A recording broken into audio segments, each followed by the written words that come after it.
नमो विष्णुपादाय कृष्णप्रेष्ठाय भूतले श्रीमते भक्तिवेदान्ता स्वामिन् इति नामिने। नमस्ते सारस्वते देवे गौरवाणी प्रचारिणे निर्विशेषा शून्यवादी पाश्चात्यदेशतारिणे। जय श्री कृष्ण चैतन्य प्रभो नित्यानंद श्री अद्वैत गदाधर श्रीवासादि गौरभक्तवृंद। हरे कृष्णा कृष्ण कृष्ण हरे हरे, हरे रामा రామ రామ హరే హరే. ఈ రోజు మనము చర్చించుకోబోయే శ్లోకం 8వ అధ్యాయం 24వ శ్లోకము. అందరికీ భగవద్గీత క్లాస్ కి స్వాగతం అండి.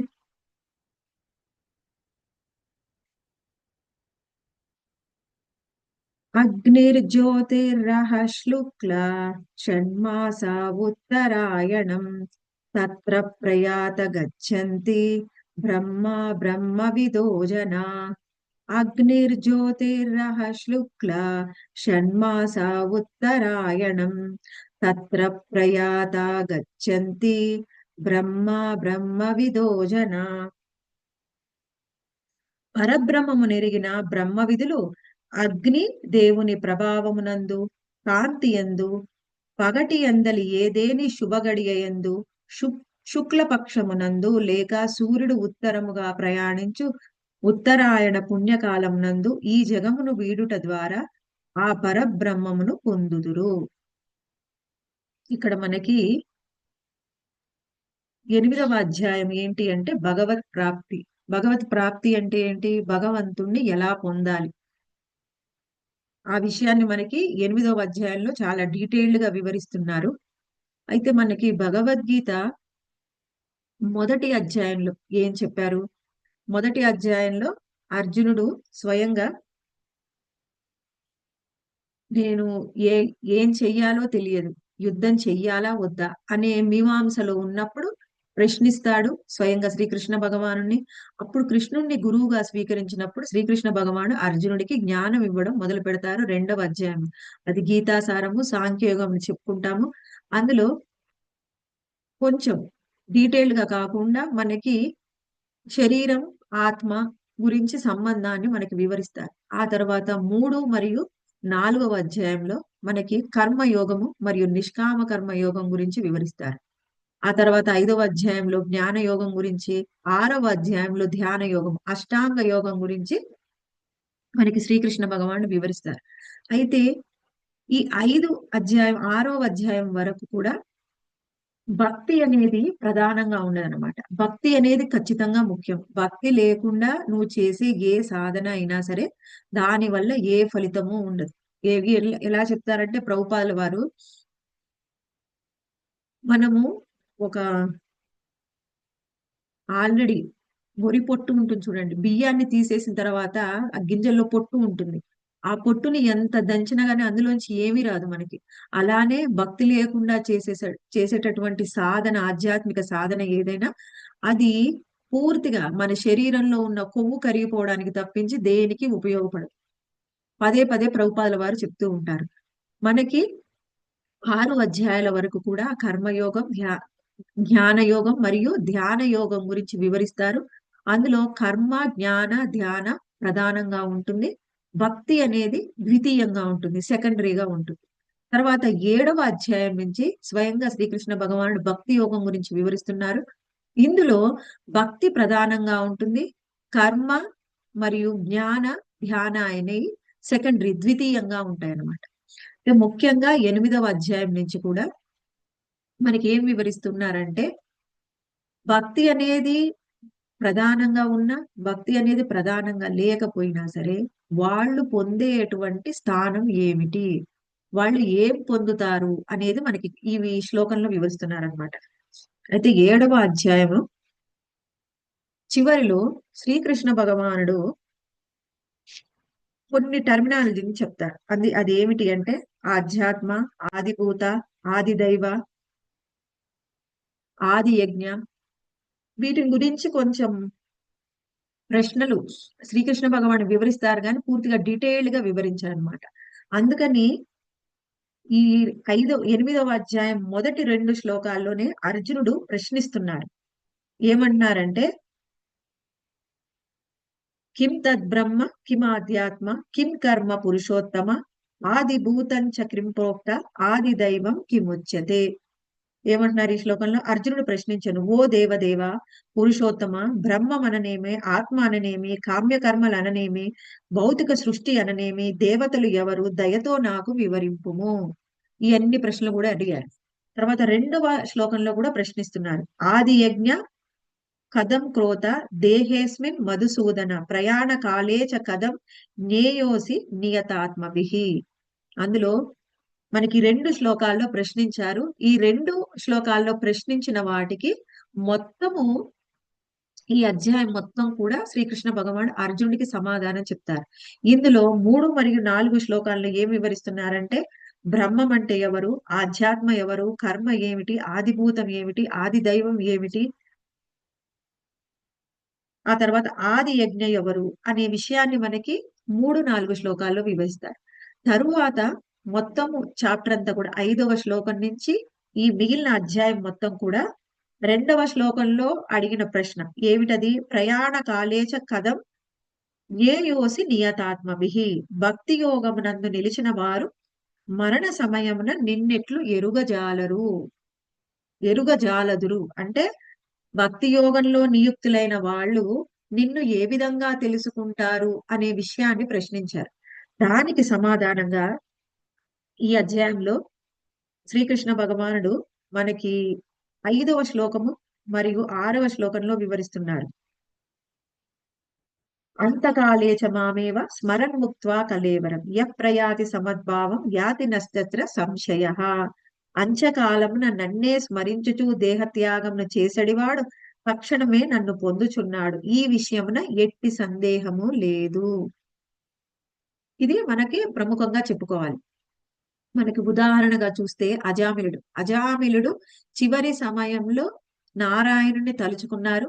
తలుచుకోవడం వలన ఆయన భగవద్ధామానికి డైరెక్ట్ గా వెళ్ళలేదు. కాకపోతే ఆయనకి అవకాశం ఇవ్వబడింది. భగవద్ధామం వెళ్ళడానికి ఏ విధంగా సాధన చెయ్యాలి అనే అవకాశం మాత్రం ఆయనకి ఇవ్వబడింది అనమాట. ఒక నిమిషం అండి.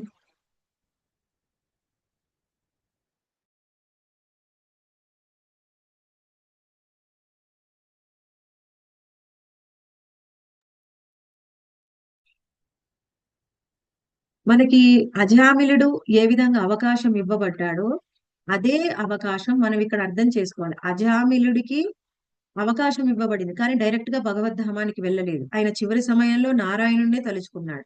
కాకపోతే ఆయన పుత్రుణ్ణి తలుచుకున్నాడు. కాకపోతే ఇక్కడ మనం ఏం అర్థం చేసుకోవాలి అంటే, కేవలం తలుచుకోవడం మాత్రమే కాదు, మనము కృష్ణుణ్ణి రియలైజ్ అవ్వాలి. అంటే అనుభూతం చేసుకోవాలి. అప్పుడు మాత్రమే ప్రయాణ కాలంలో కృష్ణుణ్ణి చేరుకునే మనకు అవకాశం లభిస్తుంది.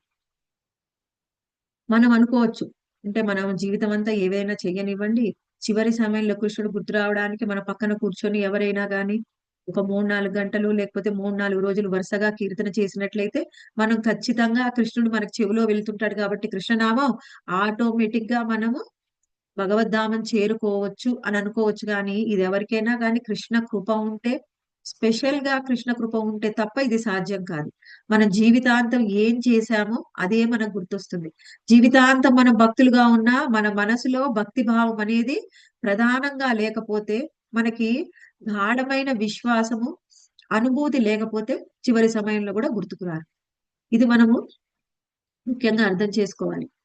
ఆ ఒక డివోటి మాయాపూర్ లో ఒకసారి స్నానం చేయడానికి వెళ్ళాడు. గంగా స్నానానికి స్నానం చేయడానికి వెళ్ళినప్పుడు సడన్ గా వాటర్ ఎక్కువగా వచ్చాయి. ఆయన బయటికి రాలేకపోయాడు అనమాట. బయటికి రాలేక ఇంకా నీళ్ళని బాగా మింగేశాడు. ఇక చివరి సమయం వచ్చేసింది. ఆయనకు కూడా అర్థమైంది. అప్పుడు ఆయనకి ఏం జరిగింది? ఆ సమయంలో డివోటీస్ వచ్చారు. ఆయన రక్షించారు. మొత్తం నీళ్లు కొట్టలో ఉన్న నీళ్ళని తీసేసి కాసేపు అయిన తర్వాత ఆయన మాట్లాడాడు అనమాట. వాళ్ళందరూ అడిగారు, నీకు ఏం గుర్తొచ్చింది చివరి సమయంలో? ఏం జరిగింది ముందు నీ మనసులో? అదంతా కూడా వివరించమని అడిగితే ఆ బ్రహ్మచారి ఆయన ఏం చెప్పారంటే, చివరి సమయంలో నాకు ఇప్పటి వరకు నేను చేసినవన్నీ కూడా ఒక లీలలాగా అన్ని కనిపించాయి. ఏమేం చేశానో అన్ని గుర్తుకొచ్చాయి. అయితే సరే అన్ని గుర్తుకొచ్చాయి సరే. నీ మనసు ఎక్కడ స్థిరమైంది? చివరి సమయంలో నీకు ఏది గుర్తుకొచ్చింది అని అడిగితే ఆయన చెప్పడానికి సిగ్గుపడ్డాడనమాట. సిగ్గుపడి ఏం చెప్పాడంటే, నాకు చివరి సమయంలో చిన్నప్పుడు నేను బాగా టీవీ చూసినప్పుడు, టీవీ మామూలుగా చూసినా, అందులో ఒక యాడ్ వచ్చేది. ఏమిటి అంటే వాషింగ్ పౌడర్ యాడ్. నిర్మా యాడ్ అనమాట. ఆ యాడ్ నాకు చాలా బాగా నచ్చేది. చివరి సమయంలో నా మనసు ఆ అడ్వర్టైజ్‌మెంట్ మీద ఆగిపోయింది అని చెప్పాడనమాట. అంటే ఏదైనా ఒక విషయంలో మన మనసు ఎక్కువగా సంలగ్నం అయ్యి ఉంటే, చివరి సమయంలో కూడా అదే గుర్తొస్తుంది. నువ్వెంత సాధన చేసినా నీ మనసు అక్కడే ఆగిపోయిందనుకోండి, అదే గుర్తొస్తే దానికి తగ్గ ఫలితమే మనకొస్తుంది. అందుకనే అదే విషయాన్ని మనకి సిక్స్త్ శ్లోకాలో చెప్తున్నారు. యం యం వాపి స్మరన్ భావం త్యజత్యంతే కలేవరం తం తమేవైతి కౌంతేయ సదా తద్భావ భావిత.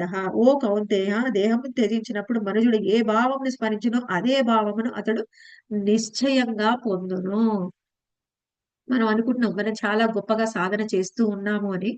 కానీ ఎప్పుడైతే మన సాధన కృష్ణ భగవానుని దర్శనం చేసుకోలేనంత, కృష్ణ భగవానుని అర్థం చేసుకోలేనంత, కృష్ణుణ్ణి స్వయంగా మనము ఫీల్ అయ్యే విధంగా కనుక మనము మన సాధన లేకపోతే, అంటే మనం ఖచ్చితంగా చెప్పాలి అంటే మన భక్తి అనేది భావ ప్రేమ స్థాయికి వెళ్ళినప్పుడే అది సాధ్యం. లేకపోతే మనం ఏం చేస్తామంటే ఎక్కడో దగ్గర స్ట్రక్ అయిపోతాం. అదే విషయం మనకి గుర్తొస్తుంది. మనకు దాని మీద ఎక్కువ ఆసక్తి లేదు అని మనకు అనిపించొచ్చు. కానీ మన ఆసక్తి ఆ చివరి సమయంలో గుర్తొస్తుంది. మనకు కూడా అప్పుడప్పుడు కొన్ని టెస్టులు పెడుతూ ఉంటాడు కృష్ణుడు మన జీవితంలో. మన ఆసక్తి ఎక్కడ ఉంది? ఎక్కడ ఆగిపోయిందని. ఆ టెస్ట్‌లలో మనకు అర్థమైపోతుంది. మనము మన స్థాయి ఏమిటి అని. మనం కొంచెం సూక్ష్మంగా పరిశీలించాలి. ప్రతి రోజు కూడా మనము చేసే అన్ని పనులలో మన పక్కనే ఉండి కృష్ణుడు మనకి గైడ్ చేస్తూ ఉంటాడు. మన లోపల ఉన్న పరమాత్మ. ఎలా అంటే మనకు కొన్ని సిట్యుయేషన్స్ క్రియేట్ చేస్తాడు. ఆ సిట్యుయేషన్‌లో మనం ఏ విధంగా రియాక్ట్ అయితున్నాం, ఏ విధంగా మాట్లాడుతున్నాం, ఏ విధంగా మన భావాలను వ్యక్తం చేస్తున్నాము, ఏ విధంగా మన భావాల్ని మనం అదుపులో ఉంచుకుంటున్నామో మనకర్థమైపోతుంది. మనం ఏ స్థాయిలో ఉన్నామని. ఎవరో ఒకళ్ళు చెప్పవసరం లేదు. ఎవరు ఎప్పుడు మన పక్కన ఉండి చెప్పరు. మన స్థాయి గురించి కృష్ణుడికి, గురువుకి అర్థమవుతుందనుకోండి. కానీ గురు మహారాజ్ వచ్చి ప్రతి ఒక్క శిష్యుడికి మన స్థాయి చెప్పడు. ఆయన అక్కడే ఉండి కూడా మన స్థాయిని మనం ఏమిటో అర్థం చేసుకునే విధంగా చేస్తాడు.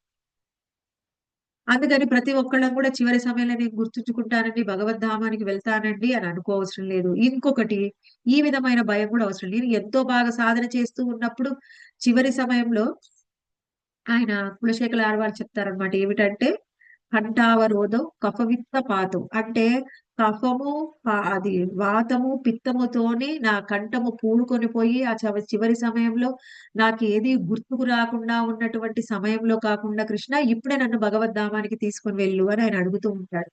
మన పరిస్థితి కూడా అంతే. ఏదో గొప్పగా ఉంటుంది అని మనం ఊహించుకుంటాం కానీ, చివరి సమయంలో రియాలిటీ చూస్తే అంత గొప్పగా ఏముండదు. మన సాధనకి, మన యొక్క భావానికి అనుగుణంగానే మన చివరి లక్ష్యం అనేది ఉంటుంది. అది మనం అర్థం చేసుకోవాలి. ఎప్పుడైతే మన సాధన ఖచ్చితంగా చేస్తే రామానుజాచార్యులు చెప్పారు. రామానుజాచార్యులకి స్వయంగా రంగనాథుడు చెప్పాడు. ఒకవేళ ఎవరైనా భక్తులు జీవితం అంతా సాధన చేసి, చివరి సమయంలో వాళ్ళకున్న పరిస్థితుల వలన నిన్ను స్మరించలేకపోతే, వాళ్ళ పరిస్థితి ఏమిటి అంటే, ఆయన రంగనాథన్ ఏం చెప్పాడు? స్వయంగా వాళ్ళ చెవిలో వచ్చి నా నామాన్ని నేనే చెప్తాను. నన్ను నేను గుర్తుకు చేసుకుంటాను అని చెప్పారు. అంటే గుర్తుకు అది కూడా చేసుకుంటాను అంటే, స్వయంగా భగవంతుడు గుర్తుకు చేసుకుంటాడు. అందులో ఏ డౌట్ లేదు. కాకపోతే మన భావం ఏ విధంగా ఉంది అనేది చాలా చాలా ఇంపార్టెంట్. అయితే దానికి వివరిస్తున్నారు 7వ శ్లోకంలో. తస్మాత్ సర్వేషు కాలేషు మామనుస్మరయుధ్య చ మయ్యర్పిత మనోబుద్ధి మామే వైశ్యస్య సంశయః. ఏమంటారు? కావున ఓ అర్జున, సర్వకాలముల యందును నీవు నన్నే తలచుచు నీ విద్యుక్త ధర్మమైన యుద్ధము నొనరింపుము. నీ కర్మలను నాకు అర్పించుట ద్వారా మరియు నీ మనోబుద్ధులను నాయందు నిలుపుట ద్వారా నీవు నన్ను నిస్సందేహంగా పొందగలవు. ఇక్కడ అర్థం చేసుకోవాలి. మనం రోజువారీ చేసే పనులలోనే అన్ని పనులు చేస్తూనే కృష్ణుని స్మరించుకోవాలి. ఏ విధంగా అంటే, అర్జున నువ్వు యుద్ధం చేస్తూ కూడా నన్నే స్మరించుకో. నన్ను స్మరించుకుంటూ నువ్వు యుద్ధం చెయ్యి. నీకు తగిన ఫలితాన్ని నేను ఇస్తాను. మనం కూడా అలాగే మనము ప్రతి నిమిషము కృష్ణుని తలుచుకోవాలి, మన భావాన్ని బట్టి ఆయన అంతకాలంలో మనకి ఇస్తా అంటున్నాడు. ఎలా తలుచుకోవాలి అంటే మనం చేసే పనులు చేసుకుంటూనే కృష్ణుని స్మరించుకోవాలి. ఎలా అనేది మొత్తం ఆయనే మనకి డీటెయిల్స్ ఇస్తున్నారనమాట. మనం రోజువారీ చేసే పనులలో కూడా మీరు ఎంత బిజీగా ఉన్నా అనవసరమైన విషయాలు మన మనసులోకి రాకుండా ఏదైనా క్లాస్ కానీ, కీర్తన కానీ, పాట కానీ వినుకుంటూ చేయండి. అలా అటువంటి ఫెసిలిటీ లేనప్పుడు మనం మనసులోనే కీర్తన చేసుకుంటూ కూడా మనం రోజువారీ చేసే పనులు చేయవచ్చు. అది ప్రతి 24 గంటలు గుర్తు రాకపోయినా సరే, మనము మధ్య మధ్యలో అయినా గుర్తు తెచ్చుకుంటూ ఉండాలి. ఏదైనా మనసు పరిగెత్తి ఎవరి మీదైనా కోపము, అసూయ, ద్వేషం వస్తుంది. మనసులో నెగటివిటీ వైపు వెళ్తుందనంగానే వెంటనే మన పాజిటివ్ వైపు తీసుకొని రావాలి. అలా నెగెటివ్ వైపు వెళ్తూ ఉంటే అలా వెళ్ళిపోనివ్వకూడదు. మనం వెంటనే మళ్ళీ తిరిగి వెనక్కి తీసుకొని రావాలి. ఇది మన మైండ్‌లో ఉండాలి. కొన్నిసార్లు అలా కంటిన్యూ అయిపోతుంది నెగటివిటీ.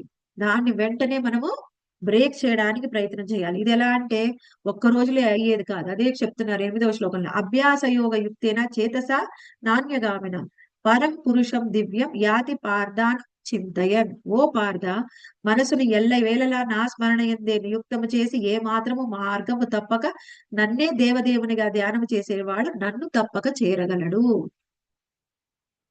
ఆయన్నే ధ్యానం చేస్తే ఆయన్ని చేరుకుంటాం. ఎల్లవేళలా. అంటే అభ్యాస యోగ యుక్తేన. ఇదేమంత ఈజీ గాదు. చెప్పినంత ఈజీ కాదు చేయగలగడం.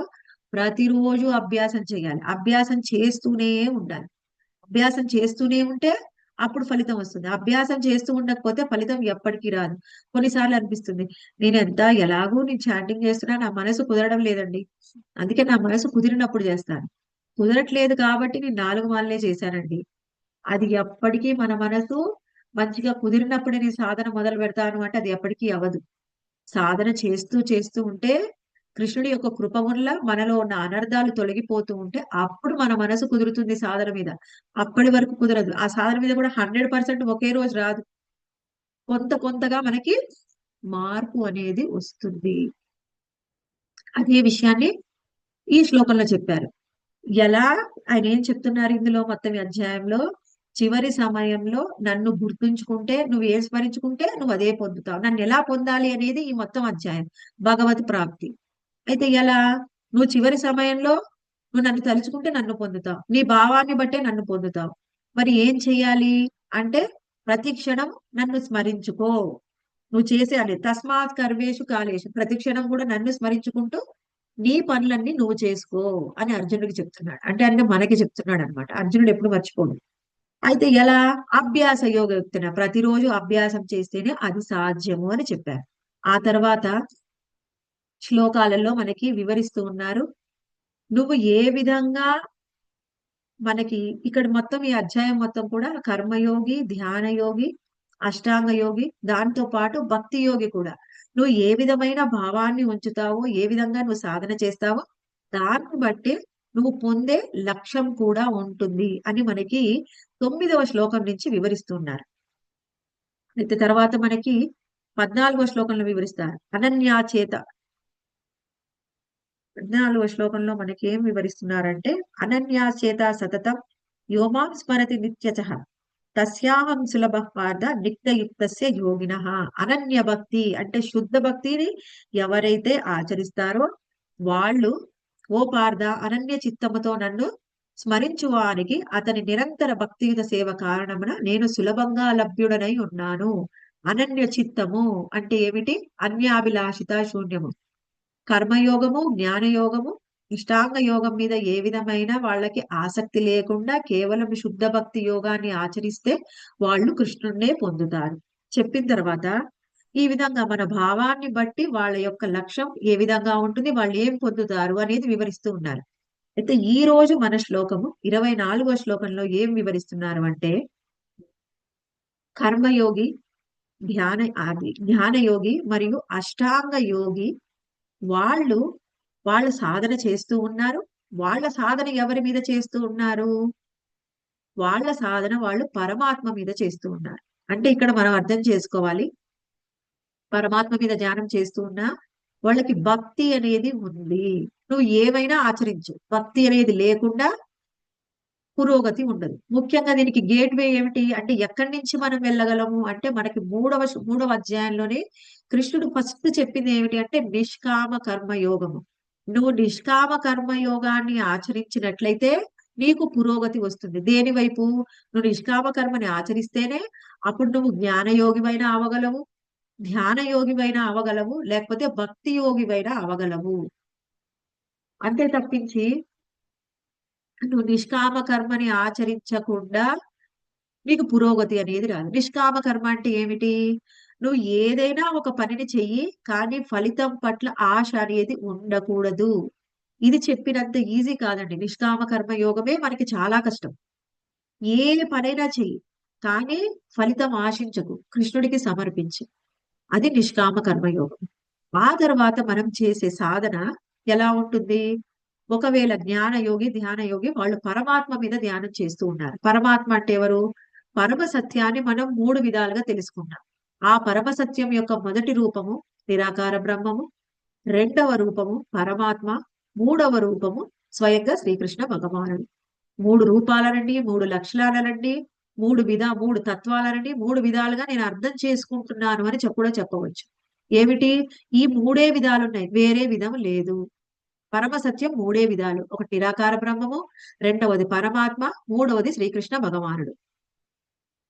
నిరాకార బ్రహ్మము అంటే భగవంతుడి యొక్క శరీరం నుంచి వచ్చే వెలుగునే ఆ ప్రకాశాన్నే బ్రహ్మజ్యోతి అంటారు. అదే భగవంతుడు అని భావిస్తూ ఉంటారు. వాళ్ళు ఆ విధంగానే అర్థం చేసుకుంటారు నిరాకార బ్రహ్మాన్ని. రెండవ వారు నా లోపలే ఉన్నాడు భగవంతుడు. ఆయనే పరమాత్మ. నేను ఆయన్నే ధ్యానం చేస్తాను. నాకు ఆయన మీదే ఆసక్తి ఉంది. ప్రతి ఒక్కరికి తెలుసు మన లోపల పరమాత్మ ఉన్నాడని. ఇంకొకటి శ్రీకృష్ణ భగవానుడు. వాళ్ళ యొక్క స్థాయిని బట్టి ఈ యోగులు వాళ్ళు ఒక్కొక్కరు ఒక్కొక్క విధంగా వాళ్ళ సాధన ఉంటుంది. వాళ్ళ నమ్మకం ఉంటుంది. వాళ్ళు పొందాలనుకునే లక్ష్యం కూడా ఉంటుంది. ఇది అర్థం చేసుకోవాలి. ఏమిటి? నువ్వు నిరాకార బ్రహ్మ మీద ధ్యానం చేస్తున్నావా? చెయ్యి. కానీ నీకు భక్తి అనేది ఉండాలి. అంటే ఎలా? నిరాకార బ్రహ్మ మీద ధ్యానం చేస్తున్నా. నా ఆసక్తి అక్కడ ఉంది. కానీ నేను భగవంతుణ్ణి కూడా నమ్ముతాను. కానీ నా ఆసక్తి నిరాకార బ్రహ్మం మీద ఉంది.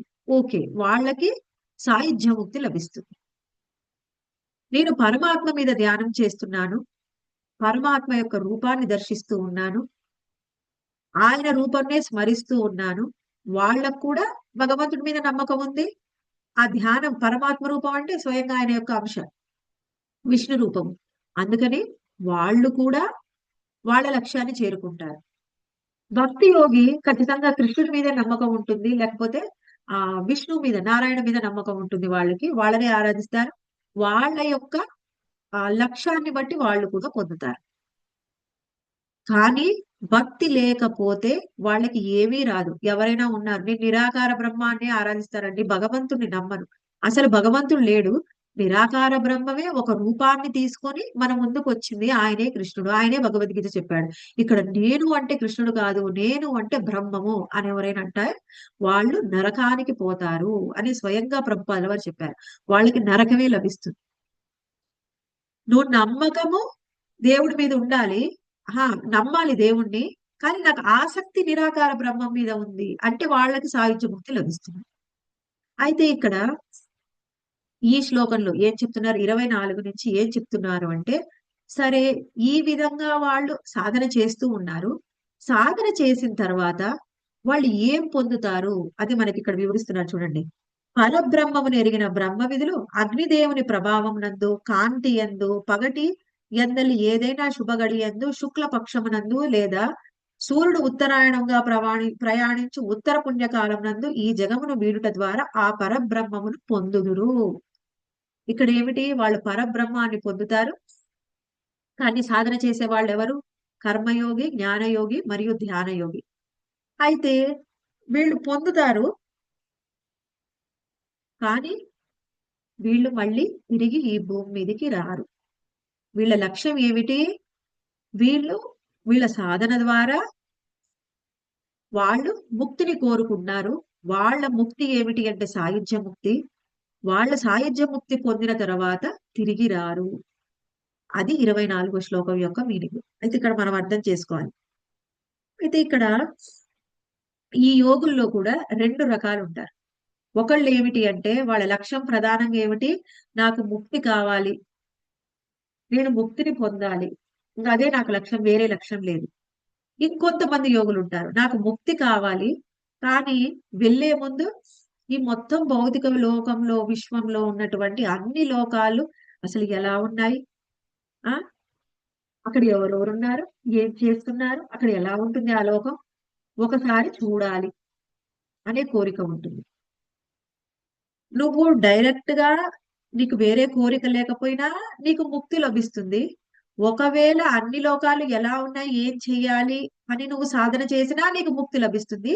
కానీ ఇద్దరిలో కూడా వ్యత్యాసం ఉందన్నమాట. ఏమిటి అంటే ఇది ఒక్కటి అర్థం చేసుకోవాలి. ఇంకొకటి ఏమిటి, మనకి చెప్పారు ఇందాక ఆ ప్రశ్న, నేను ఈ రోజు శ్లోకం కాదు కాబట్టి నేను ఆ ప్రశ్నలన్నిటికీ ఆన్సర్ చెప్పలేదు. ఏమడిగాడు శ్రీకృష్ణ భగవానుని అర్జునుడు మొదటి శ్లోకం 8వ అధ్యాయం మొదటి శ్లోకంలో, ఆదిభూత, ఆది దైవ, ఆది యజ్ఞ, ఆది దేవ, ఇవన్నీ కూడా ప్రశ్నలు అడిగారు. అడిగితే అందులో కర్మ అనగానేమి ఆ ప్రశ్న కూడా ఉంది. అసలు కర్మ అంటే ఏమిటి అంటే మనము మన స్వభావానికి అనుగుణంగా మనము ఈ జన్మలో చేసినటువంటి కర్మ వచ్చే జన్మకి కారణమవుతుంది. అంటే ఏమిటి, మనని తరువాత జన్మకి తీసుకొని పోయేది ఏమిటి అంటే మన కర్మ. మనని తర్వాత జన్మకి తీసుకొని పోయేది ఏమిటి మాతాజీ, హరే కృష్ణ ప్రభుజీ, హరే కర్మ కృష్ణ. మాత.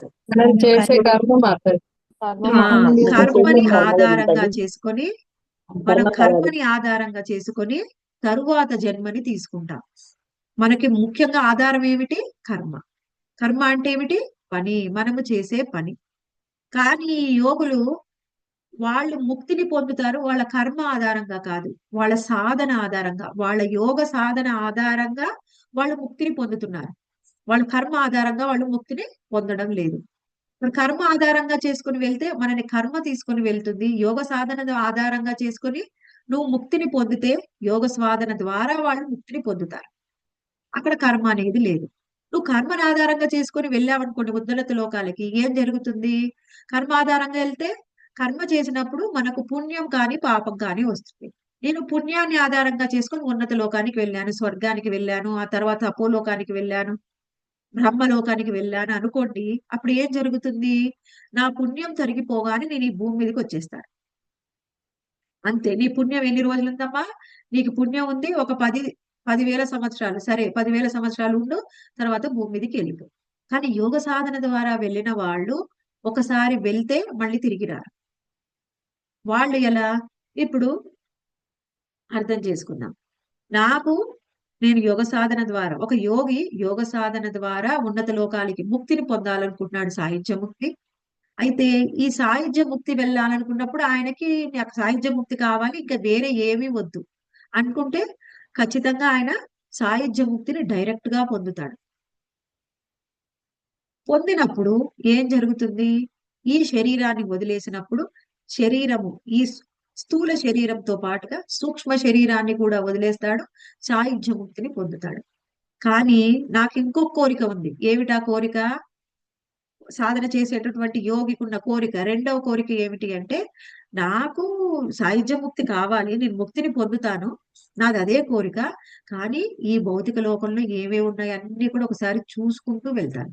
కొంతమందికి మనకి జిజ్ఞాస ఎక్కువ ఉంటుంది, జిజ్ఞాసులు ఉంటారు, ఇక్కడ ఏముంటుంది మాతాజీ, ఎలా ఉంటుంది అని పూర్తిగా డీటెయిల్స్ కావాలన్నమాట. అలాంటి వాళ్ళ కనుక ఇదే మనసుని, ఆ ఆలోచనని కనుక మనం పెట్టుకొని ముందుకు వెళ్తూ ఉన్నాం అనుకోండి, ఆ కోరిక అలా మనసులో ఉండిపోతుంది. చివరి సమయంలో వాళ్ళకి మనసులో అనిపిస్తుంది అనమాట, ఒక ఫ్లాష్ లైట్ లాగా, ట్యూబ్ లైట్ లాగా వెలుగుతుంది, ఒక్కసారి అక్కడ ఏముందో చూసి వెళ్ళు. ఎలాగో వెళ్తున్నాం కదా, వాళ్ళు ఏం చేస్తారు అంటే వాళ్లకు వస్తుంది క్రమముక్తి. డైరెక్ట్ గా వెళ్ళరు, క్రమంగా వెళ్తారు. క్రమముక్తి ఎలా వస్తుంది, అదే మనకి ఇక్కడ చూడండి ప్రభుపాల వారు వివరించారు.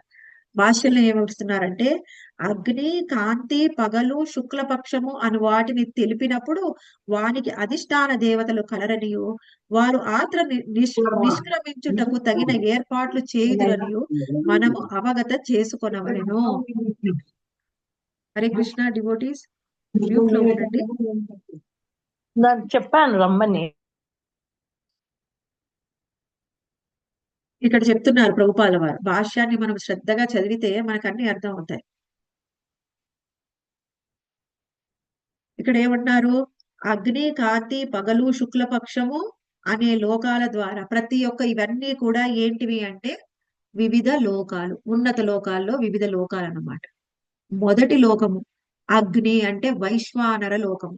మనకి శ్రీమద్ భాగవతము సెకండ్ క్యాంటోలో దీని గురించి డీటెయిల్డ్ గా వివరించారనమాట. క్రమముక్తి అంటే ఏమిటి? ఎవరైతే నిష్కామ కర్మ యోగాన్ని ఆచరిస్తూ ఆ తరువాత వాళ్ళు పరమాత్మ మీద ధ్యానం చేస్తూ ఉంటే వాళ్ళు సమాధి స్థితికి వచ్చి ఎప్పుడైతే వాళ్ళు ముక్తి పొందడానికి అర్హులై ఉంటారో వాళ్ళ కోరిక కేవలం సాయుధ్య ముక్తి అయితే డైరెక్ట్ గా సాయుధ్య ముక్తిని పొందుతారు, లేకపోతే క్రమముక్తిలోకి వస్తారనమాట. క్రమముక్తిలో మొత్తము 12 లోకాలు ఉంటాయి. ఈ 12 లోకాల్లో ఒక్కొక్క లోకాన్ని దాటుకుంటూ వాళ్ళు ముక్తి వైపు వెళ్తారు. అది ఎలా? మనము ఎప్పుడైతే ఈ భౌతిక లోకంలో శరీరాన్ని వదిలేస్తే ఏం జరుగుతుంది? ఎవరైనా యోగి గురించి చెప్పుకున్నాం, కర్మయోగి, జ్ఞానయోగి, అష్టాంగ యోగి ఎవరైతే ఆ సాధన చేస్తున్నారో వాళ్ళు చివరి సమయం వచ్చింది, శరీరాన్ని విడిచిపెట్టేశారు. ఇంకా వాళ్ళు యోగ సాధన ద్వారా వెళ్తూ ఉన్నారు. యోగ సాధన ద్వారా వెళ్ళడం వల్ల వాళ్ళకి ఏం జరుగుతుంది? వాళ్ళ అర్హత పొందారు ఉన్నత లోకాలకు వెళ్ళడానికి. అయితే ఈ 12 లోకాల్లో కూడా ప్రతి ఒక్క లోకానికి కూడా ఒక అధిష్టాన దేవత ఉంటాడు. ఈ అధిష్టాన దేవత ఏం చేస్తారంటే ఒక యోగి వస్తున్నాడు అని తెలుసుకొని వాళ్ళని రిసీవ్ చేసుకుంటారు. ఇప్పుడు మనము చూడొచ్చు, మన ఇంటికి ఎవరైనా గెస్ట్లు వస్తే మనం ముందుకు వెళ్ళి రిసీవ్ చేసుకుంటాం. అలానే వాళ్ళని రిసీవ్ చేసుకుంటారు. చేసుకున్న తరువాత వాళ్ళకి ఎంతకాలం అక్కడ లోకంలో ఉండాలని ఉందో, చూడాలని ఉందో అన్ని రోజులు ఉంటారు. తర్వాత వాళ్ళకి అనిపిస్తుంది అనమాట, ఇక చాలు, నేను ఇంకా వేరే లోకానికి వెళ్తాను. వాళ్ళు అనుకున్నంత మాత్రానే వాళ్ళు వేరే లోకానికి వెళ్ళగలరు. ఎందుకంటే యోగ సాధన ద్వారా వెళ్తున్నారు. వాళ్ళు పుణ్యం చేసి వెళ్ళట్లేదు.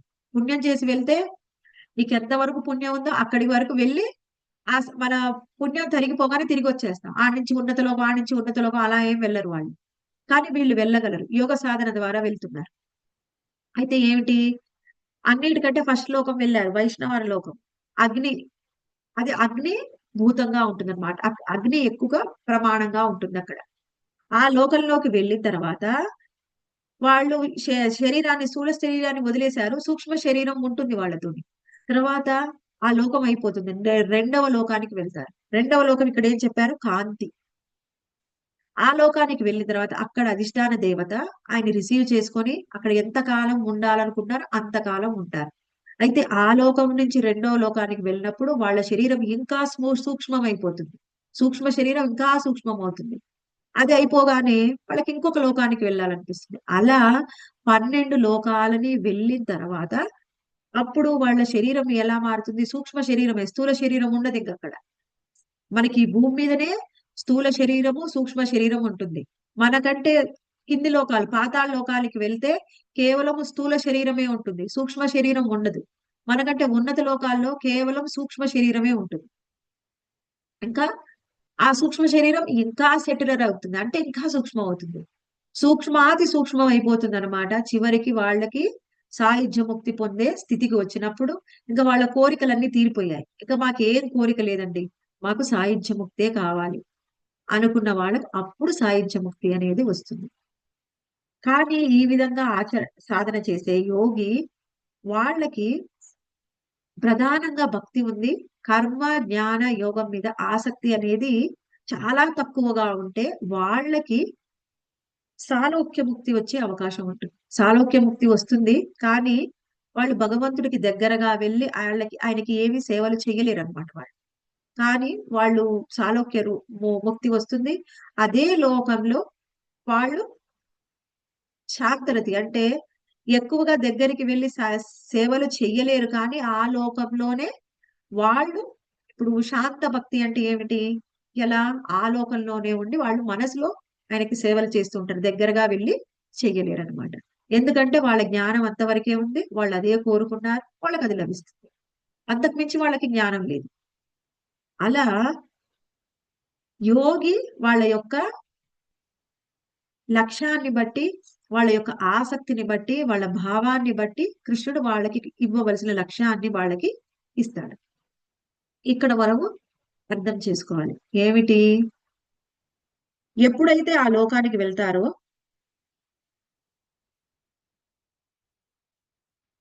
ఈ విధంగా దేహత్యాగం చేసిన తర్వాత ఒక లోకాన్ని విడిచి ఇంకొక లోకానికి వెళ్ళడము అనేది అందరికీ సాధ్యం కాదు. ఇది ఎప్పుడు సాధ్యమవుతుంది? కొన్ని విషయాలు. వాళ్ళు ఆ విధంగా శరీరాన్ని వదిలేసే వాళ్ళు పుణ్య గడియల్లో పుణ్య గడియల్లో మాత్రమే ఇక్కడ శరీరాన్ని వదిలిపెట్టి ఉన్నత లోకాలకు వెళ్తారు. వాళ్ళకు మాత్రమే ఇది సాధ్యం అవుతుంది అనేది ప్రభుపాదుల వారు ఇక్కడ చెప్తున్నారనమాట. పుణ్య గడియల్లో వెళ్తారు. ఎందుకంటే వాళ్ళు వాళ్ళ శరీరాన్ని వాళ్ళ ఇచ్ఛానుసారంగా వదిలిపెడతారు యోగులు. ఈ సమయంలో వాళ్ళు నేను వదిలిపెట్టాలి అనుకున్నారు.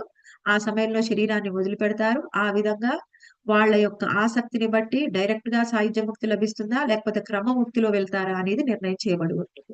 ఒకసారి ఈ ముక్తిని పొందిన వాళ్ళు తిరిగి భౌతిక లోకానికి రారు. ఈ విషయాన్ని మనం అర్థం చేసుకోవాలి. అయితే తరువాత శ్లోకంలో మనకి వివరిస్తున్నారు. ఏం వివరిస్తున్నారు అంటే ఒకవేళ ఈ కర్మయోగాన్ని ఆచరించే వాళ్ళు వాళ్ళ యొక్క ఆసక్తిని బట్టి వాళ్ళు తిరిగి భూమి మీదకి వస్తారు. వాళ్ళు ఎవరు? వాళ్ళ సాధన ఎలా ఉంటుంది? వాళ్ళు ఏం పొందుతారు అనేది మనకి 25వ శ్లోకం నుంచి వివరిస్తున్నారనమాట. అయితే మనకి ప్రభుపాదుల వారు కంక్లూజన్ గా 24వ శ్లోకం చివరిలో 2 లైన్లలో ఏం చెప్తున్నారంటే భాష్యంలో ఎవరైనా సరే ఈ అన్ని యోగాలని ఆచరించే వాళ్ళు వాళ్ళది భగవంతుడి యొక్క రాజ్యం చేరాలి అనేది వాళ్ళకి దొరకదు. కానీ వాళ్ళ యొక్క మనసులో ఉన్న భావాన్ని బట్టి వాళ్ళకి సాయుధ్య ముక్తి అనేది లభిస్తుంది. అయితే ఇక్కడ మనము క్రమముక్తిలో ఒకటి అర్థం చేసుకోవాలి. ఏమిటి? ఎవరైనా మన దగ్గరకు వచ్చి మనకి మంచిగా మ్యాంగో జ్యూస్ ఇచ్చారనుకోండి. మ్యాంగో జ్యూస్ ఇచ్చినప్పుడు మ్యాంగో జ్యూస్ ఎవరైనా తాగమని ఇస్తే అంటే డైరెక్ట్ గా ముక్తిని పొందు అని ఎవరైనా ఇచ్చారు మనకి. నేనేమన్నాను? నాకు మ్యాంగో జ్యూస్ వద్దు, నాకు మంచినీళ్ళు కావాలన్నాను. అంటే యోగి వాళ్ళకి ద్వితీయ కోరిక ఉంది కదా, నాకు మంచినీళ్ళు కావాలి, మ్యాంగో జ్యూస్ కూడా కావాలి, మంచినీళ్ళు కావాలి ఇప్పుడు ఫస్ట్.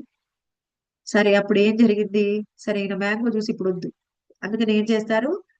అది వేరే ఇంకేం లేదనమాట, ఒకటే ఆప్షన్ ఉంది. అదే అందులో నీళ్లు పోసినా కొద్ది ఏం జరుగుతుంది? మొత్తం డైల్యూట్ అయిపోయి నీళ్లలాగా మారిపోతుంది అనమాట. వాళ్ళకప్పుడు చివరికి కేవలము ఏ విధమైన ఆసక్తి లేకుండా వదిలేసినప్పుడు అప్పుడు వాళ్ళు అన్ని లోకాలకి క్రమముక్తి ద్వారా భగవద్ధామ అది సాయుధ్య ముక్తిని పొందగలరు. ఇక్కడ ముఖ్యంగా మనం ఏమర్థం చేసుకోవాలి? భక్తి యోగికి ఇటువంటి కష్టం ఏది కూడా ఉండదు. అందుకని ప్రభుపాల వారు ఏం చెప్తారంటే భక్తి యోగాన్ని ప్రమోట్ చేస్తారు, మిగిలిన ఏ యోగాన్ని కూడా ప్రమోట్ చేయరు ప్రభుపాల వారు. భక్తి యోగి అనేది ఈ యుగానికి చాలా సూటబుల్ అన్నమాట. ఇంతకు మించి మనం వేరే ఏదైనా చెయ్యాలని ప్రయత్నం చేసినా మన వల్ల కాదు, మనం చెయ్యలేము. ఈ సాధనలన్నీ మనం చెయ్యలేము కలియుగంలో ఉన్నవాళ్ళు. కానీ అజ్ఞానంతో ఏమనుకుంటారు అంటే ఇప్పుడు నాకు ఏ విధమైన జ్ఞానం లేదు, భగవద్ధామం గురించి లేదు, భక్తి యోగం గురించి లేదు. వాళ్ళకి ఏముంటుంది జ్ఞానము? కేవలము సాయుధ్యముక్తి. ఏ విధంగా అంటే ఇది ఒక్కటి నేను కొంచెం ఎక్స్ప్లెయిన్ చేయడానికి ట్రై చేస్తాను. కేవలం వాళ్ళకున్న జ్ఞానం ఏమిటి అంటే బ్రహ్మజ్యోతి, నిరాకార బ్రహ్మంలో లీనమైపోవాలి. ఎందుకు నిరాకార బ్రహ్మ మీద ఆసక్తి?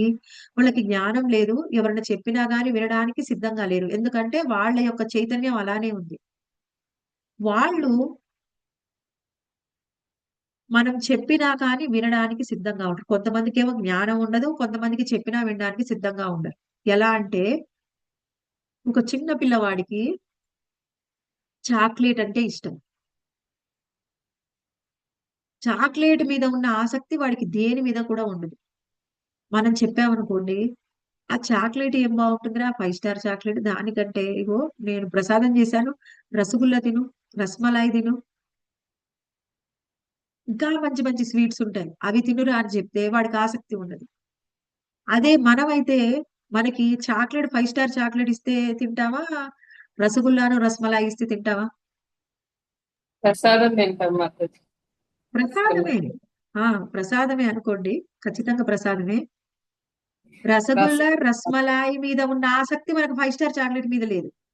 అవును, వాడికి అవును. చెప్పినా అర్థం కాదు, మనకు అర్థం అవుతుంది. ఎందుకంటే వాడి చైతన్యము చాక్లెట్ దగ్గరే ఆగిపోయింది, ఇంకా పురోగతి లేదు. మన చైతన్యం వృద్ధి చెందింది. ఎవరికైతే చైతన్యం వృద్ధి చెందుతుందో వాళ్ళకి భక్తి యోగం గురించి చెప్పినా అర్థం అవుతుంది. ఆ చైతన్యం వృద్ధి చెందలేదనుకో వాళ్ళకి ఎక్కువ అనర్థాలు ఉన్నాయి. వాళ్ళకి కృప లేదు. భక్తుడి యొక్క ఏ కృప లభించలేదు ఎవరిది. వాళ్ళకి చెప్పినా అర్థం కాదు. నిరాకార బ్రహ్మం మీదే వాళ్ళ ఆసక్తి ఆగిపోతుంది. అలాంటి వాళ్ళకి ఆసక్తి కలగకుండా ఉండడం కోసమని ప్రభుపాదుల వారు డీటెయిల్ గా చెప్తున్నారనమాట. నిరాకార బ్రహ్మం అనేది సెకండరీ, దాని మీద నీ మనసుని పెట్టుకోకు. భక్తి యోగం ఉన్నతము. నువ్వు భక్తిని చెయ్యి, భగవద్ ధామాన్ని పొందుతావు, కృష్ణ ధామాన్ని పొందుతావు, కృష్ణ ప్రేమని పొందుతావు, కృష్ణుడికి డైరెక్ట్ గా సేవ చేసుకోవచ్చు. ఇవన్నీ కూడా చెప్పినా అర్థం కావన్నమాట. ఎందుకు? మన చైతన్యాన్ని బట్టి మనకు అర్థం అవుతాయి. ఇప్పుడు కొంతమంది ఉంటారు, ఎక్కువగా ముంబైలో అప్పుడు చూసేవాళ్ళం అనమాట. ఎలా అంటే వాళ్ళకి గవర్నమెంట్ ఇల్లు అలాట్ చేస్తుంది, మంచి ఇల్లు అలాట్ చేసినా గానీ వాళ్ళు ఏం చేస్తారంటే అది అద్దెకిచ్చుకొని పోయి ఆ బస్తీల్లోనే మళ్ళీ అద్దెకు వాళ్ళ ఇంట్లోనే వాళ్ళు ఉంటారన్నమాట. ఈ మంచి ఇళ్ళను కూడా వదిలేస్తారు. ఎందుకంటే వాళ్ళకి అక్కడే అలవాటు అయిపోయింది. వాళ్ళు ఇక్కడ ఉండలేరు. మనం చూడవచ్చు. మనం ఎప్పుడైనా మార్కెట్ లో వెళ్తుంటే, ఆ చేపల మార్కెట్ నుంచి వెళ్తే అసలు మనం తట్టుకోలేము ఆ వాసనని. ఒక నిమిషంలో అక్కడే అప్పుడు ఎప్పుడు అక్కడి నుంచి వెళ్ళిపోదామా అనిపిస్తుంది, ఫాస్ట్ దాటుకుంటూ. కానీ ఎప్పుడు అది వ్యాపారం చేసే వాళ్ళకి అది అలవాటుగా మారిపోతుంది. అసలు ఆ వాసన లేకపోతే వాళ్ళు ఉండలేరు. ఎలా అయిపోతుందంటే ఎప్పుడు ఈ క్లీనింగ్ చేసే వాళ్ళు వాళ్ళకి ఆ చెడు వాసనే నచ్చుతుంది. మంచి వాసనలో తీసుకుపోయి పెట్టినా గానీ వాళ్ళకి ఊపిరాడదనమాట. మనకెలా ఆ వాసన ఊపిరాడదో వాళ్ళకి మంచి వాసన ఊపిరాడదు. నాకు అలానే ఉండాలి. అంటే ఏమిటి? ఒక తమో గుణంలో ఉన్నటువంటి ఎవరైనా శూద్రులకి మనం తీసుకొచ్చి టెంపుల్లో కూర్చోబెట్టి కృష్ణ కథ చెప్పి మళ్ళీ కీర్తన చేసి ప్రసాదం పెట్టినా వాళ్ళకి నచ్చదు. ఎవరి కీర్తన చేస్తారు? ఎవడాడ కూర్చొని కథ వింటారు? ప్రసాదం ఎందుకు? బయటికి వెళ్ళి వాడి అలవాటు ప్రకారంగా వాడు ఏదో చెత్త నాన్ వెజ్ ఏదో తింటూ వాడు మందు తాగుతాడు. వాడికి అదే నచ్చుతుంది. ఎవరి చైతన్యం ఎలా ఉందో వాళ్ళకి అదే నచ్చుతుంది. అసలు ఏంటి మొత్తం ఈ ప్రాసెస్, ఆధ్యాత్మికమైన సాధన అంతా ఎందుకంటే మన చైతన్యంలో మార్పు తెచ్చుకోవడానికి అంతే. ఎవరి చైతన్యం మార్పు చెందుతుందో వాళ్ళే ఆధ్యాత్మికంగా పురోగతి చెంది భగవద్ధామానికి వెళ్తారు. వాళ్ళ చైతన్యం పురోగతి చెందలేదనుకోండి, చైతన్యంలో మార్పు ఒకవేళ మనకు అనిపిస్తుంది, నేను ఎన్నో రోజులు సాధన చేశానండి, 10 ఏళ్ళు చేశాను, 15 ఏళ్ళు చేశాను, వాళ్ళ చైతన్యంలో మార్పు వచ్చిందా లేదని వాళ్ళని వాళ్ళు చెక్ చేసుకోవాలి. రాకపోతే నీ సాధన అంతా సరిగ్గా లేదనమాట. నీ సాధనని మనం చెక్ చేసుకో. నీ సాధన సరిగ్గా ఉంటే నీ చైతన్యంలో మార్పు వస్తుంది. మనందరికీ భక్తిలో మనము సాధన మొదలు పెట్టినప్పటికీ ఇప్పటికి మనకు అర్థం అవుతుంది మన చైతన్యంలో మార్పు వచ్చింది, మన ఆసక్తులు మారిపోయాయి, మన ఇంట్రెస్ట్లు మారిపోయాయని. ఎవరికైతే అవి మారిపోలేదో వాళ్ళ చైతన్యంలో మార్పు రాలేదు అంటే నీకు వాళ్ళ సాధన సరిగ్గా లేదు. ఎప్పుడు మన చైతన్యం ప్యూర్ అవుతుందో, శుద్ధం అవుతుందో అప్పుడే మనము శుద్ధ భక్తిలోకి వెళ్ళి కృష్ణ ప్రేమను పొంది భగవద్ధామానికి వెళ్ళగలం. మన చైతన్యాన్ని బట్టే మన ఆలోచనలు, మన ఇష్టాయిష్టాలు, మన లక్ష్యము అనేది ఆధారపడి ఉంటుంది. అయితే ఇవన్నీ కూడా మార్గాలన్నమాట. అందరూ కూడా చైతన్యం శుద్ధం చేయడానికి ప్రయత్నం చేస్తున్నారు. వాళ్ళు ఒక్కొక్క మార్గాన్ని ఎంచుకుంటున్నారు. ఇందులో ముఖ్యంగా 24వ శ్లోకం నుంచి కూడా మార్గం గురించి చెప్తున్నారు. ఏమిటి? కర్మయోగము, జ్ఞానయోగము, అష్టాంగ యోగ మార్గంలో ఎవరైతే ఆ పరమాత్మని ధ్యానం చేస్తారో వాళ్ళకి వాళ్ళ ఆసక్తి అనేది పూర్తిగా శుద్ధ భక్తి కాదు. భక్తి కొంత ఉంది కానీ శుద్ధ భక్తి కాదు. అందుకని వాళ్ళు నిరాకార బ్రహ్మంలో లీనమవుతారు. సాయుధ్య ముక్తిని పొందుతారు. నీ ఆసక్తి ప్రథమంగా సాయుధ్య ముక్తి అయితే వెంటనే డైరెక్ట్ గా సాయుధ్య ముక్తి లభిస్తుంది. ఒకవేళ నీ ఆసక్తి ద్వితీయంగా ఉంది, సాయుధ్య ముక్తి కావాలి ఇంకా వేరే కోరికలు ఉంటే క్రమముక్తి లభిస్తుంది. చివరికి వాళ్ళకు కూడా సాయుధ్య ముక్తి లభిస్తుంది. నిరాకార బ్రహ్మంలో లీనమవుతారు. అది మనకి ఈ రోజు శ్లోకంలో చెప్పారు. హరే కృష్ణ. రేపు మనము ఇంకొక శ్లోకంలో కలుసుకుందాం. ఈ రోజు ఎన్ని కామెంట్స్, క్వశ్చన్స్ ఉంటే ఎవరైనా అడగవచ్చు. హరే కృష్ణ మాతాజీ, దండవత్ ప్రణామాలు. హరే కృష్ణ మాతాజీ, దండవత్ ప్రణామాలండి. మన చైతన్యాన్ని మార్చుకోవడానికి ఈ ప్రయత్నాలన్నీ అన్నది చాలా అర్థమయ్యేటట్లు చెప్పారండి. అది ఎన్ని చేస్తున్నాం కదా ఏంటి అని ఒకసారి అనిపిస్తుంది నాకు. దానికి నాకు ఆన్సర్ ఈ రోజు మీ ద్వారా తెలిసిందండి. Hare Krishna. Thank you so much Mataji. Hare Krishna. ధన్యవాదాలండి. దండవత్ ప్రణామం. హరే కృష్ణ మాతాజీ. మీరు ముక్తి పొందే వాళ్ళు కూడా హరే కృష్ణ ఒకళ్ళేమో ఏమి మాతాజీ అసలు దండోత్ ఏముందో తెలుసుకోవాలి అని తెలుసుకోకుండా వెళ్ళే ప్రయత్నం చేస్తారు. కొంతమంది అసలు ఏంటో తెలుసుకోవాలి అని ప్రయత్నం చేస్తారు. అది క్రమముక్తి అని చెప్పారు కదా మాతాజీ. 12 లోకం దర్శిస్తూ వెళ్తారని. అది ఈ రోజు చాలా కొత్తగా అద్భుతంగా అనిపించింది మాతాజీ క్లాస్. హరే సో కృష్ణ వాళ్ళు కూడా 2 మాతాజీ. రకాలుగా ఉంటారు. ఏమీ ఆశించరు, అసలు ఏమీ తెలుసుకోవాలని కూడా జిజ్ఞాస ఉండదు. అలా వెళ్ళే వాళ్ళు ఇంకా ఉత్తములు కదా మాతాజీ. ఉత్తములు మాతాజీ. వాళ్ళకి సమయం చాలా తక్కువ పడుతుంది, వెంటనే వెళ్ళిపోతారు. వీళ్ళకి చాలా సమయం పడుతుంది. ఒక్కొక్క లోకం నుంచి మళ్ళీ ఇంకొక లోకానికి వెళ్ళాలంటే చాలా సమయం కదా. అది ఎంత సమయం, అవును. అక్కడ లోకానికి ఉన్న సమయానికి అనుకూలంగా అది ఎంతో ఉమ్, సమయం పట్టవచ్చు. చాలా లేట్ ప్రాసెస్ అన్నమాట. కానీ మన ఉమ్, ఆసక్తిని బట్టి మన పొందే లక్ష్యం అనేది ఉంటుంది. సమయం కూడా మన ఆసక్తి మీదే ఆధారపడి ఉంటుంది. ఇప్పుడు మన భక్తి యోగంలోనే ఉన్నాం. మన ఆసక్తి చాలా ఎక్కువగా దృఢంగా ఉంటే మన సాధన బలంగా ఉంటుంది. ఆసక్తి ఉమ్. తక్కువగా ఉంటే వాళ్ళ సాధన కూడా అలానే ఉంటుంది కదా. అవును మాతాజీ. చాలా బాగుంది మాతాజీ. కొత్తగా ఎప్పుడు వినలేదు. ఆ, చాలా కొత్తగా మంచిగా బాగా అనిపించింది మాతాజీ. హరే కృష్ణ మాతాజీ. Thank you Mataji. నివృత్తి మార్గం అంటే డైరెక్ట్ గా భక్తి యోగం. ఈ ప్రవృత్తి మార్గం అంటే ఈ ధర్మార్థ కామ మోక్షాల ద్వారా వర్ణాశ్రమ ధర్మాన్ని ఆచరిస్తూ వాళ్ళు ఆ వాళ్ళ యొక్క ఆత్మలో చైతన్యాన్ని శుద్ధి చేసుకుంటూ క్రమంగా వెళ్తారు. ఆ క్రమంగా వెళ్ళడంలో ఈ ప్రవృత్తి మార్గంలో కేవలం భూమి మీదే ఎన్నో జన్మలు తీసుకోవాల్సిన అవసరం వస్తుంది. కానీ ఈ యోగ ఎస్ మాతాజీ. సాధనలో వాళ్ళు అలా కాదనమాట. వాళ్ళు సాధన చేసి పరిపక్వత చెంది భౌతిక లోకాలు వాళ్ళకి ఆల్రెడీ అర్హత వచ్చింది. కానీ దారిలో ఏమేమి ఉన్నాయో చూసి వెళ్దాము అనే ఆసక్తి అంతే. వీళ్ళది ప్రవృత్తి మార్గం అని చెప్పలేదు.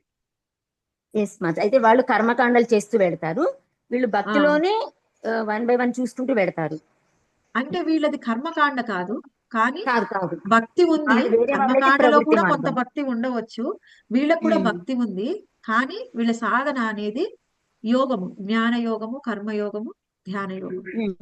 కర్మకాండ పూర్తిగా వేరు. ఈ 3 కంటే ఇంకా తక్కువ స్థాయి అన్నమాట. కేవలం నాకేదైనా వస్తే చాలు, నాకేదైనా దొరికితే చాలు అంతే వాళ్ళకి. ఇది నేను చేశాను, నాకు వెంటనే రిజల్ట్ కావాలి, అది కర్మకాండ. ఓకే మాతాజీ.